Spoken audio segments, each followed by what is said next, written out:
दादी ने रूही को जूही से अलग करने के लिए चली एक बहुत बड़ी चाल। तभी रूही और जूही ने मिलकर सभी के सामने दादी और ढोंगी बाबा का किया पर्दाफाश। तभी परिवार के सभी लोगों ने मिलकर दादी को धक्के मारकर निकाला घर से बाहर। जी हाँ दोस्तों, अब ऐसे में जब दादी रूही को अपने रास्ते से हटाने के लिए रूही के कमरे में लगी एसी में आग लगा देती हैं, तभी पूरे कमरे में धुआं ही धुआं हो जाता है। तभी दादी जूही को अपने साथ उसे कमरे से बाहर निकाल लाती हैं, क्योंकि जूही के पेट में उनके घर का चिराग पल रहा होता है और उस कमरे का दरवाजा बाहर से बंद कर देती है, जिसके कारण रूही उस कमरे में अकेली बंद हो जाती है। तभी रूही को घुटन महसूस होने लगती है और उसका बुरा हाल हो जाता है। तभी रूही बेहोश होकर वहीं पर गिर जाती है और आग की लपटें तेजी से उसकी तरफ आ रही होती हैं। तभी नहार आ जाता है और उस कमरे का दरवाजा खोलकर अंदर घुस जाता है। तभी ये देखकर दादी के होश उड़ जाते हैं। तभी नहार रूही को अपनी गोद में उठाकर और आग से बचकर रूही को उस कमरे से सही सलामत बाहर निकाल लाता है और दादी की चाल नाकाम हो जाती है। तभी कुछ समय बाद परिवार के सभी लोग मिलकर देवी माँ के मंदिर जाते हैं। तभी परिवार के सभी लोग देवी माँ के मंदिर में पहुंचकर पूजा करते हैं और रूही जूही और उसके होने वाले बच्चे की खुशियां और सुरक्षा के लिए दिए जलाने की कोशिश करती है। लेकिन रूही के हाथों से एक भी दिया नहीं चलता है, क्योंकि दादी ने पहले ही उस मंदिर के बाबा को पैसे देकर अपनी तरफ कर लिया था और इसीलिए उस बाबा ने उन दियों में घी की जगह पानी डाला था। रूही बार बार माचिस की तीली जलाकर दिए जलाने की कोशिश करती है, लेकिन एक भी दिया नहीं चलता है। तभी दादी कहती है कि रूही, तुम रोज तो खाटू श्याम बाबा के दिए जलती हो, तब तो पहली बार में ही सारे दिए जला देती थी, लेकिन आज क्या हुआ, तुमसे एक भी दिया नहीं चल रहा है। कहीं तुम जूही के होने वाले बच्चे से जल तो नहीं रही हो, इसीलिए तुम जानबूझकर एक भी दिया नहीं जला रही हो। तभी जूही कहती है,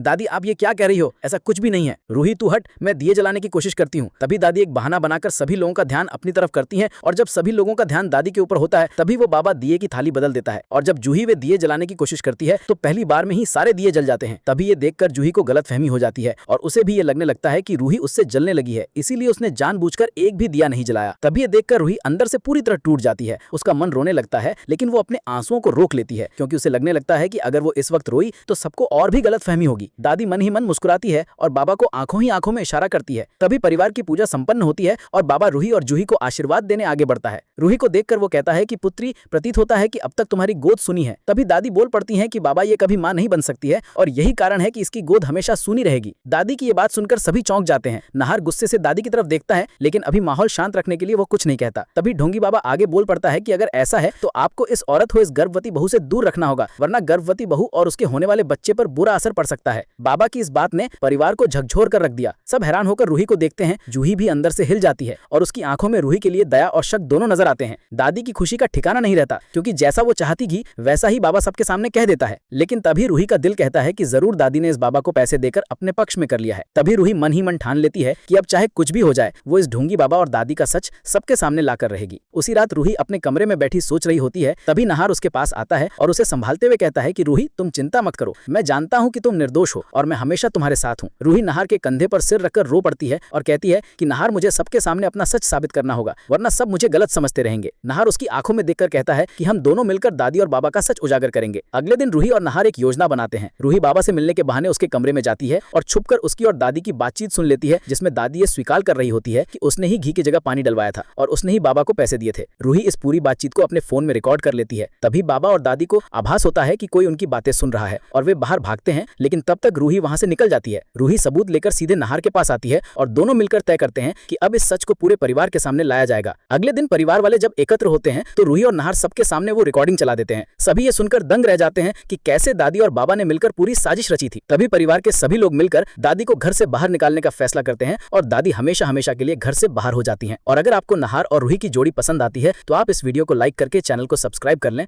और कमेंट में आई सपोर्ट रूही जरूर लिखें। और हेलो दोस्तों, कैसे उम्मीद करता हूँ कि आप लोग मस्त होंगे। दोस्तों आज जा रहे हैं मैं जहाँ भैया गिफ्ट देते हैं वहाँ, तो वीडियो में बने रहिएगा। कैसे क्या गिफ्ट मिलता है मैं दिखाऊंगा। मिलते हैं वीडियो में। जय हिंद।